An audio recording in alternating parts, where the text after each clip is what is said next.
కొమరంభీం ఆసిఫాబాద్ జిల్లా బెచ్చరు మండలంలోని సూలుగుపల్లి గ్రామ పంచాయతీ పరిధిలో బాపుగూడ గంగారంగూడ వరలకు బ్రిడ్జిలు లేక గ్రామస్తులు చాలా ఇబ్బందులు పడుతున్నారని, బయట గ్రామస్తులు వెళ్లాలంటే వర్షాకాలం వచ్చిందంటే ప్రాణాలు గుప్పెట్లో పెట్టుకుని వెళ్లాల్సిన పరిస్థితి నెలకొంది.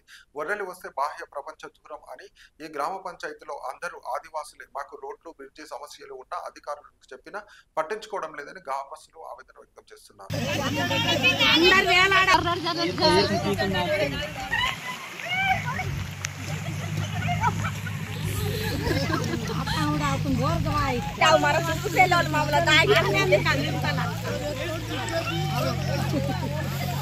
Kakak lila kayak dulu gitu tapi sorry.